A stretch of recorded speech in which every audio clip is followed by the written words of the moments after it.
बिजनौर में राज्य महिला आयोग की अध्यक्ष बबीता सिंह चौहान ने जिला मेडिकल अस्पताल का निरीक्षण किया। इस दौरान उन्होंने नई बिल्डिंग, महिला अस्पताल और जिला अस्पताल की व्यवस्थाओं का बारीकी से जायजा लिया। कमियां मिलने पर उन्होंने मेडिकल कॉलेज की प्रिंसिपल और महिला अस्पताल की सीएमएस को तत्काल सुधार करने के निर्देश दिए। निरीक्षण के दौरान जब उन्होंने महिला अस्पताल में मौजूद स्टाफ से विभिन्न व्यवस्थाओं को लेकर जानकारी मांगी तो संतोषजनक जवाब न मिलने पर स्टाफ को फटकार लगाई। उन्होंने मरीजों की स्थिति, रजिस्ट्रेशन, दवा वितरण और सफाई व्यवस्था की भी समीक्षा की। एक दिवसीय दौरे पर बिजनौर पहुंची बबीता चौहान ने सुबह निरीक्षण भवन में जन सुनवाई की, जिसमें कई महिलाओं की शिकायतें सुनी और अधिकारियों को आवश्यक कार्रवाई के निर्देश दिए। इसके बाद वह राज्य महिला आयोग की सदस्य संगीता जैन अग्रवाल, एसडीएम सदर ऋतु चौधरी और अन्य अधिकारियों के साथ अस्पताल पहुंची। अस्पताल परिसर में उन्होंने निर्माणाधीन बिल्डिंग में बनी कैंटीन का फीता काटकर उद्घाटन किया। इसके बाद वह महिला अस्पताल की बिल्डिंग में पहुंची, जहां उन्होंने रजिस्ट्रेशन कक्ष, दवा वितरण कक्ष और अन्य विंगों का निरीक्षण किया। बिजनौर से नीरज कुमार की रिपोर्ट। क्या क्या पाया यहाँ?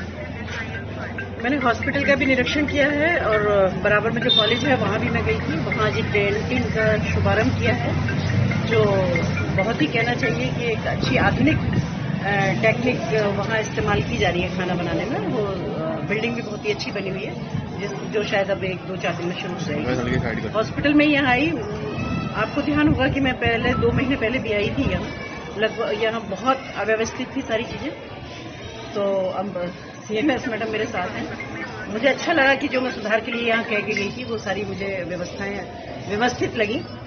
और थोड़ा सा कहीं ना कहीं अभाव है वो उधर मेडिकल कॉलेज प्रिंसिपल और सीएमएस का, कि या सीएमओ जो भी है वो मुझे नहीं मिला कि। लेकिन मैं तो यही कहूंगी कि अगर किसी अच्छी व्यवस्था को और अच्छे उसमें लाना है तो दोनों का कोऑर्डिनेशन भी सही होना बहुत ज्यादा जरूरी है। लेकिन ऐसा है क्योंकि बिल्डिंग कंस्ट्रक्शन हो रहा है तो निश्चित रूप से भी उतनी सफाई तो मैं नहीं कह सकती कि उतनी सफाई है, लेकिन ओवरऑल मुझे सारी मुख्य कमियां क्या पा गए? आपके जो निरीक्षण हुआ है उसमें मुख्य कमियां क्या पा गए? नहीं, मुख्य कमियां कुछ नहीं है। मुझे परफेक्ट लगा। जब मैं पिछली बार आई थी तो मैंने आपसे बात की थी कि मुझे बहुत कमियां नजर आई थी।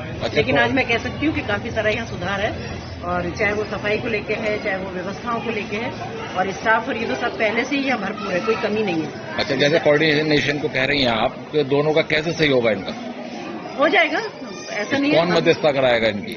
मध्यस्थता की लड़ाई थोड़ी है, मध्यस्थता की लड़ाई नहीं है, विचारों की लड़ाई है। लेकिन जो मरीज है उन्हें परेशानी हो रही है, इनके जो एक्चुअली दोनों मरीज पिस रहा है ना, उसमें दोनों पढ़े लिखे लोग हैं। कोई इसमें मध्यस्थता की ऐसी जरूरी नहीं है, न यहाँ कुछ ऐसी चीजें होती है तो कहीं ना कहीं विचार विवाद है दोनों में। मुझे लगता है कि पढ़े लिखे होने के साथ और एक जिम्मेदार नागरिक होने के साथ एक रिस्पॉन्सिबल ड्यूटी यहाँ ये लोग कर रही हैं, तो मुझे लगता है कि आम जनता के लिए और या ये लिए, क्योंकि ये इनका किसी का भी कोई निजी यहाँ कुछ ऐसा नहीं है कि जिसमें इनकी कोई वर्चस्व की लड़ाई हो।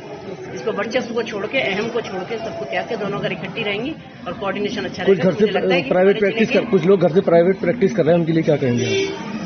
घर से प्राइवेट प्रैक्टिस कर रहे हैं, अब इसके लिए तो कानून भी है और सब जानते भी हैं कि ये नहीं करना चाहिए। अगर कर रहे हैं तो इसको सब जांच का विषय है, और मेरे ख्याल से जो भी अगर इसके प्रति होगी कार्रवाई की जाएगी। Thank you madam. Thank you.